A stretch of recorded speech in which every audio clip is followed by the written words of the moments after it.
महायुती सरकारचा मंत्रिमंडळ विस्तार अद्याप झालेला नाही। महायुतीत खाते वाटपावरून रस्सीखेच सुरू आहे। यावरून मविया नेत्यांनी महायुती सरकारवर निशाणा साधला। मवियाचे नेते महायुतीवर निशाणा साधताना दिसले, कारण अजूनही खाते वाटप झालेलं नाही, एवढं मोठं बहुमत मिळून देखील। मिळाली की सगळे वाद मिटतात, त्यामुळे मला तशी काही अपेक्षा नाही की त्यांच्यात फार मतभेद होतील। शेवटी कुणाचंही धाडस नाही, सत्ता। या घडीची मोठी बातमी, सगळ्यात मोठी घडामोड दिल्लीमध्ये महत्त्वाच्या घडामोडी घडताना बघतोय। अमित शहांनी फोन केला होता शरद पवारांना शुभेच्छा देण्यासाठी, ही बातमी तर आलीच होती। आता केंद्रीय गृहमंत्री अमित शहा शरद पवारांच्या भेटीला गेलेले आहेत। केंद्रीय गृहमंत्री अमित शहा शरद पवारांच्या भेटीला त्यांच्या निवासस्थानी गेलेले आहेत। आता ही भेट वाढदिवसाच्या शुभेच्छा देण्याकरता आहे का अजून काही त्याची कारणं आहेत, हे आपल्याला येत्या काही दिवसात येत्या काही काळात कळेल। पण आपल्या सगळ्यांना कल्पना असेल, नवी दिल्लीमध्ये आजच सकाळी राष्ट्रवादी काँग्रेसचे 2 गट पडल्यानंतर आपण बघितलं, अजित पवार हे भेटायला गेलेले होते शरद पवारांना सकाळी, आणि दुपारी केंद्रीय गृहमंत्री अमित शहा हे शरद पवारांना भेटायला गेलेले आहेत। आज 85वा वाढदिवस आहे शरद पवारांचा। आपण अधिक बोलूया, आमचे प्रतिनिधी प्रशांत, तुमच्या दिल्लीत नेमकं काय घडतंय? भेटी गाठी होताना दिसतायत, आता तर अमित शहा भेटायला गेलेत पवारांना। बरोबर आहे, अमित शहा केंद्रीय गृहमंत्री हे शरद पवारांच्या 6 जनपद या निवासस्थानी दाखल झालेले आहे। तिथे पोहोचलेले आहे, ते त्यांचं अभिष्टचिंतन करण्याकरता पोहोचलेले आहे। वाढदिवस आहे त्यांचा, वाढदिवसा निमित्ताने ते त्यांना वाढदिवसाच्या शुभेच्छा देण्यासाठी पोहोचलेले आहे। शुभेच्छा देऊन थोड्याच वेळात ते देखील तिथून बाहेर पडतील अशा प्रकारची शक्यता व्यक्त केली जात आहे। त्याचमुळे सुरक्षा व्यवस्थेमुळे आम्ही जेव्हा शरद पवारांच्या निवासस्थानी होतो, त्या सुरक्षा व्यवस्थेच्या नावाखाली आम्हाला सगळ्यांना बाहेर काढण्यात आलं, आणि आम्ही जर बघितलं थोडं बाहेर काढल्यानंतर त्यांनी आता नुकतंच माहिती आलेली आहे की अमित शहा जे आहे हे शरद पवारांच्या निवासस्थानी दाखल झालेले आहे। स्टुडिओ, जेव्हा अशा मोठ्या 2 नेत्यांच्या भेटी होतात, तर ते फक्त निमित्त वाढदिवसाचं का मोठ्या कुठल्या घटनेचा हे एक पहिलं पाऊल असू शकतं?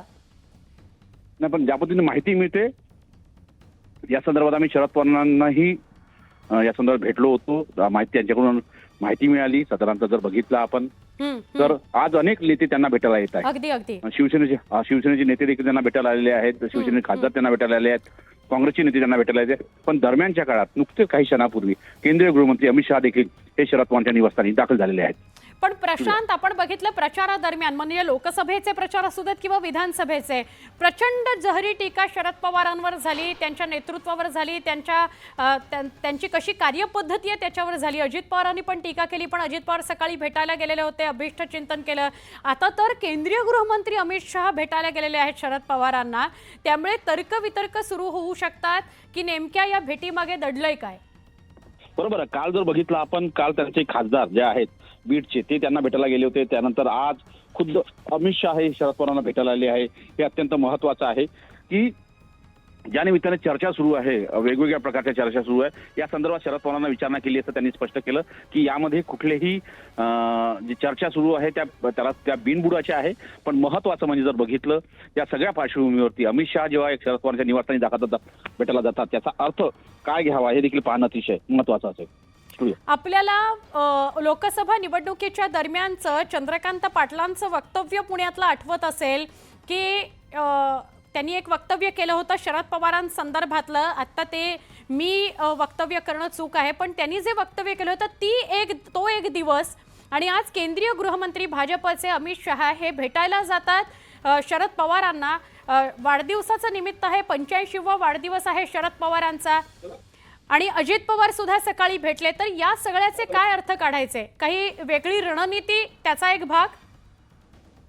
नाही, बरोबर आहे, ज्या पद्धतीने आज सकाळी अजित पवार त्यांना भेटायला गेले, शरद पवारांचं निवासस्थान जे आहे आज ते राजकीय कार्यक्षेत्र बनलं आहे, विविध क्षेत्रातले लोक त्यांना भेटायला येत आहेत। असं असताना केंद्रीय गृहमंत्री त्यांना भेटायला येतात, याचा अर्थ असा होतो की निश्चितपणे व्यक्तिगत आरोप प्रत्यारोप होत असतात, पण व्यक्तिगत पातळीवरती जर संबंध असेल, ते अतिशय मैत्रीपूर्ण नातं असतं, ते नातं जपण्याचा कुठेतरी प्रयत्न केंद्रीय गृहमंत्री अमित शहा यांनी केला, असा त्यासाठी शरद पवार निवासस्थानी दाखल झालेले आहेत। मुख्यमंत्री देवेंद्र फडणवीस जेव्हा सभागृहामध्ये बोलले विशेष अधिवेशनाच्या दरम्यान, तेव्हा त्यांच्या भाषणामध्ये हा उल्लेख होता की विरोधकांशी स्नेहभाव ठेवायचा आणि त्याच दृष्टीने पुढचं राजकारण करायचं, त्याचाच हा एक भाग आहे का? म्हणजे त्यांचं जे वक्तव्य आहे महाराष्ट्रातलं, मुंबईतलं, ते पर्क्युलेशन आहे का? केंद्रातनं आलेलं, केंद्राकडनं हा मेसेज आलाय का की सगळ्या विरोधकांशी आपण स्नेहभाव ठेवायचा? नाही, पण महत्वाचं म्हणजे सुना जर बघितलं, केंद्रीय गृहमंत्री अमित शहा जे आहे फक्त 5 ते 7 मिनिटं हे शरद पवारांच्या घरी थांबणार आहे आणि तिथून ते निघणार आहेत. फक्त त्यांना त्यांचं वाढदिवसानिमित्तानं अभिनंदन करायचं आणि निघून जायचं. पण महत्वाचं म्हणजे जर बघितलं तर आज अजित पवार बराच कालावधी जे शरद पवारांच्या निवासस्थानी दाखल होते आणि त्यामध्ये त्यांचं संपूर्ण कुटुंब होतं. त्यानंतर हे जर कौटुंबिक भेट असल्याची जर बोललं जातं, त्यानंतर आम्ही या संदर्भात जेव्हा राष्ट्रवादी काँग्रेस पक्षाच्या नेत्यांना विचारलं तेव्हा त्यांनी म्हटलं होतं की अजित पवारांनी पूर्वीच या संदर्भात वेळ मागितली होती आणि त्यानंतर ते भेटले. पण अमित शहा यांची भेट होईल या संदर्भात कुठल्या प्रकारचे माहिती नव्हती. प्रशांत, तुम्ही इतके वर्ष दिल्लीत आहात, या सगळ्या घडामोडींचं जवळनं तुम्ही निरीक्षण करता, हालचाली तुम्हाला, बॉडी लँग्वेज नेत्यांची काय ते तुम्हाला लगेच लक्षात येत असेल. म्हणून म्हणजे एवढे 2 मोठे नेते जेव्हा दिल्लीमध्ये भेटत असतील, वाढदिवसाचं तर निमित्त नक्कीच असणार, मॅच्युअर्ड नेते आहेत, एकमेकांना शुभेच्छा त्यांनी दिल्याच असतील वाढदिवसाच्या, पण याच्या व्यतिरिक्त काही शिस्त आहे का? कारण एका बाजूला आपण बघतोय अजित पवार, तुम्हीच आता म्हणालात की अजित पवार भेटले आणि अजित पवार एकटे नाही भेटले, त्यांच्यासोबत सुनेत्रा पवार होत्या, त्यांच्यासोबत 3 महत्त्वाचे नेते खासदार होते, त्यामध्ये सुनील तटकरे, प्रफुल्ल पटेल, छगन भुजबळ होते. म्हणजे ही जी कॉर टीम आहे राष्ट्रवादी काँग्रेस अजित पवार गटाची, ती भेटली. बरं, अशी शक्यता कमी आहे की ती भाजपला न सांगता किंवा भाजपच्या कुठल्या नेतृत्वाला न कळवता शरद पवारांना भेटली असेल, तर या सगळ्याने अनेक प्रश्न उपस्थित होतात. या निमित्ताने अनेक प्रश्न उपस्थित होतात. खास करून जर बघितलं आपण तर शरद पवार यांच्या निवासस्थानी अमित शहा यांनी येणे आणि त्यानिमित्ताने भारतीय जनता पक्ष आणि राष्ट्रवादी काँग्रेस पक्ष हे किती जवळ आहे हे दाखवण्याचा एक प्रयत्न आपल्याला निश्चित होतोय. आणि शरद पवारांनी कशा पद्धतीनं नातं आपलं जपलेलं आहे भारतीय जनता पक्षाच्या अनेक मोठ्या नेत्यांपैकी. आज जर बघितलं आपण तर भारतीय जनता पक्षामध्ये हे 2 सर्वोच्च नेते आणि त्या 2 सर्वोच्च नेत्यांपैकी केंद्रीय गृहमंत्री अमित शहा एक आहेत. त्यामुळे त्यांच्यासोबत काय चर्चा होते आणि या निमित्ताने अभिष्ट जेव्हा वाढदिवस होतो त्यांच्या वाढदिवसानिमित्ताने काय दिलं जातं हे देखील पाहणं अतिशय महत्त्वाचं असेल. पण दरम्यानच्या काळात काही शिवसेनेचे खासदार देखील तिथे दाखल झाले होते. त्याच्या पूर्वी सर्व प्रसारमाध्यमाच्या प्रतिनिधींना तिथून बाहेर काढण्यात आलं होतं आणि त्यानंतर अमित शहा तिथे पोहोचले आणि मोठी सुरक्षा व्यवस्था देखील तिथे लागलेली होती. बरं, मला सांगू शकाल की अमित शहांचा हा काही नियोजित कार्यक्रम नव्हता भेटीचा. एक आपल्याला बातमी अगदी अर्ध्या पाऊण तासापूर्वी आली की अमित शहांनी शरद पवारांना फोन केला आणि त्यांना वाढदिवसाच्या शुभेच्छा दिल्या. हे समजू शकतो की फोन करून शुभेच्छा दिल्या गेल्या, पण आता दिल्लीतच दोघं आहेत आणि प्रत्यक्ष अमित शहा, केंद्रीय गृहमंत्री प्रत्यक्ष अमित, म्हणजे असं म्हणतात की महाराष्ट्र नव्हे देशातला भाजपचा कारभार सगळे अमित शहा बघतात, ते जाऊन शरद पवारांना भेटतात. तर हे थोडं महाराष्ट्राच्या जनतेला पचणं कठीण आहे की फक्त वाढदिवसाच्या शुभेच्छा देण्याकरता ते गेले असतील. प्रशांत, तुम्ही असेच सोबत राहा. खासदार सुनील तटकरे आपल्या सोबत आहेत. सुनीलजी, या बातमीला खूप वेगवेगळे अँगल आहेत. तुम्ही सांगाल केंद्रीय गृहमंत्री अमित शहा सुद्धा प्रत्यक्ष जाऊन आज शरद पवारांना भेटलेत आणि असं कळतंय की त्यांना फक्त शुभेच्छांसाठी भेटले. तुम्ही काय सांगाल? केंद्रीय गृहमंत्री अमितभाई आज आदरणीय पवार साहेबांना शुभेच्छा देण्यासाठी गेले. ती आम्हा सर्वांसाठीच अतिशय अभिमानाची गोष्ट आहे. भारतीय संस्कृतीचा एक चांगला एक पायंडा आज अमितभाईंनी या ठिकाणी स्वतः आदरणीय पवार साहेबांच्या निवासस्थानी जाऊन त्या ठिकाणी जो दिला, हे अतिशय आम्हाला सर्वांनाच एक तऱ्हेचं आनंद देणारं आहे.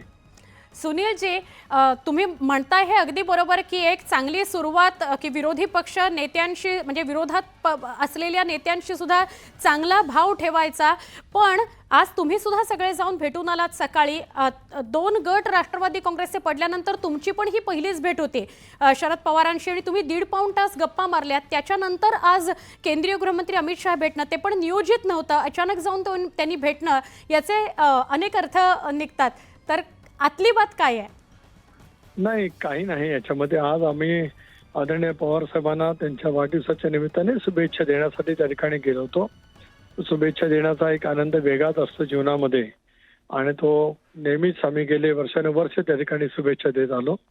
आम्हाला खूप या गोष्टीचं मनापासूनचं समाधान आहे की आज आम्ही सर्वजण एकत्रितपणाने साहेबांना शुभेच्छा देऊ शकलो. अमित भाई जे गेले ते शेवटी आज केंद्रीय गृहमंत्री आहेत.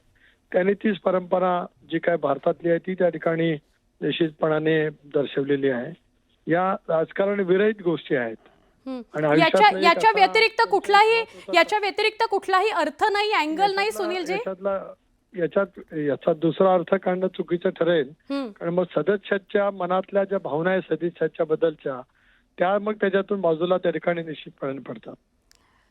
खरंय, ही तर खूप महत्त्वाचीच गोष्ट आहे की आज आपण सगळे शरद पवारांना भेटायला गेलात. सुनेत्राताई पण होत्या, अजितदादा पण होते आणि सगळेच आपण भेटून आलात. एवढी वर्ष आपण सोबत काम केले, किंबहुना आपण त्यांच्याच नेतृत्वात तयार झाल्यात. सुनीलजी, मी विनंती करेन आपण असेच सोबत राहा. संजय शिरसाट सुद्धा आपल्याबरोबर जोडले गेलेले आहेत, त्यांच्याशी बोलूया. संजयजी, ही खूप मोठी बातमी आहे नवी दिल्लीतून की केंद्रीय गृहमंत्री अमित शहा शरद पवारांना जाऊन भेटतात आणि त्यांना वाढदिवसाच्या शुभेच्छा देतात. तुम्ही कसं बघता याकडे?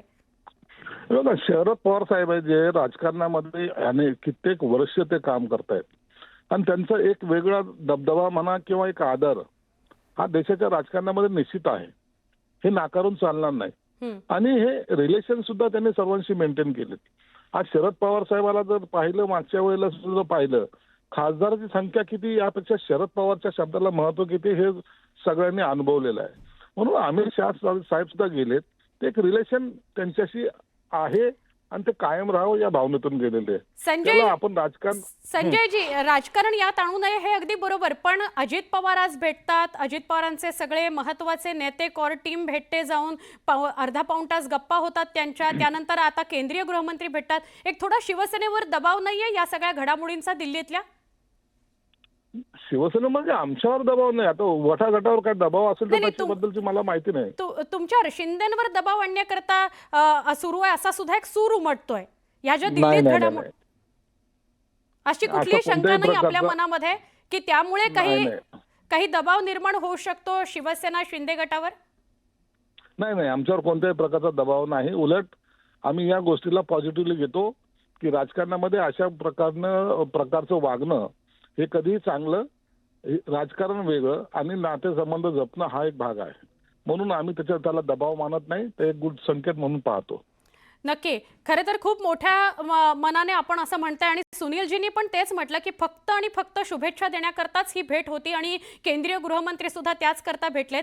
मात्र कसं होतंय, एकामागोमाग एक अनेक घडामोडी घडतात आणि त्याचे संदर्भ महाराष्ट्राची जनता लावेलच, म्हणून हा प्रश्न पुढचा विचारते. रागवू नका संजयजी. पण एका बाजूला आपण बघतोय महाराष्ट्रामध्ये एकनाथ शिंदे आपली भूमिका मांडत आहेत, मात्र आज ते मुंबईमध्येच आहेत. हे दोघं नेते दिल्लीमध्ये आहेत, त्यामुळे सुद्धा चर्चा सुरू झाली. कुठेतरी नाराजी आहे एकनाथ शिंदेंची आणि ते ऐकत नाहीयेत, म्हणून मग ह्या ज्या घडामोडी आहेत त्या दबाव निर्माण करण्याकरता घडतायत असं बोललं जाऊ शकतं. नाही, असा कोणताही दबाव तंत्र आम्ही वापरत नाही.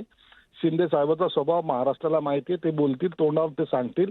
नाराजी असतील तर त्यांनी व्यक्तही केली असती, परंतु असं कोणताही दबाव तंत्र आमच्याकडे नाही आणि त्यासाठी हे सगळ्या घडामोडी घडतायत असं समजण्याचं कोणतंही कारण सुद्धा नाही.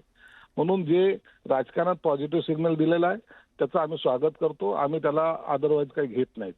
बरं संजयजी, आपण असेच सोबत राहा. सुनील तटकरे होते खरं तर आपल्यासोबत, पण सुनील तटकरेंनी हीच भूमिका मांडलेली आहे आणि संजयजी सुद्धा हीच भूमिका म्हणतात. महायुतीतले हे 3 पक्ष आहेत. संजयजी धन्यवाद, आपण पण प्रतिक्रिया दिलीत त्याबद्दल. पण संजय शिरसाट असं म्हणतायत की आमच्या कुणाच्याही शिंदे गटातल्या कुठल्याही आमदाराच्या आणि नेत्याच्या मनात अशी भावना येणार नाही की आमच्यावर दबाव निर्माण करण्याकरता ही घटना घडलेली आहे दिल्लीमध्ये. उलट याचं आम्ही स्वागतच करतो की उमद्या मनाचे नेते महायुतीमध्ये आहेत आणि सदिच्छा भेट घेण्याकरताच केंद्रीय गृहमंत्री अमित शहा हे शरद पवारांना भेटले असतील. दिल्लीमध्ये खूप महत्त्वाच्या घडामोडी आज दिवसभरात घडतायत. भेटीगाठींचा सिलसिला सगळा सुरू आहे आणि त्याचे अर्थातच तर्कवितर्क लागणार, कारण 2 सामान्य नेत्यांच्या या भेटीगाठी नाही आहेत, तर केंद्रीय गृहमंत्री अमित शहा हे भेटायला गेलेले आहेत शरद पवारांना. शरद पवारांचाच 85वा वाढदिवस आहे. शरद पवार अत्यंत जुनं जाणतं नेतृत्व आहे आणि कितीही जरी पक्षीय पातळीवर मतभेद असले, विचारांमध्ये मतमतांतर असलं तरी सुद्धा आजची घडामोड वेगवेगळ्या अँगलनी विचार करावी लागेल. अजित पवार स्वतः उपमुख्यमंत्री झाल्यानंतर, राष्ट्रवादी काँग्रेसचे 2 गट पडल्यानंतर आणि 41 आमदार महाराष्ट्रात अजित पवारांनी निवडून आणल्यानंतर अजित पवार, सुनेत्रा पवार, सुनील तटकरे, प्रफुल्ल पटेल, छगन भुजबळ हे जाऊन सकाळी शरद पवारांना भेटले. त्यांच्या निवासस्थानी ते गेले होते. तिथे अर्धा पाऊण तास त्यांची चर्चा झाली. सदिच्छा भेट होती ही, अर्थात शुभेच्छा देण्यासाठी भेट होती. आज शरद पवारांच्या निवासस्थानी प्रचंड गर्दी झालेली आहे दिवसभर. अजूनही ही गर्दी होतेच आहे. अनेक जण त्यांना भेटायला येतात. पण आत्ताची ही जी भेट आहे, केंद्रीय गृहमंत्री अमित शहांची भेट, ती 5 मिनिटाची जरी असली तरी ती महत्त्वाची आहे. एक छोटासा ब्रेक पहा फक्त न्यूज 18 लोकमत.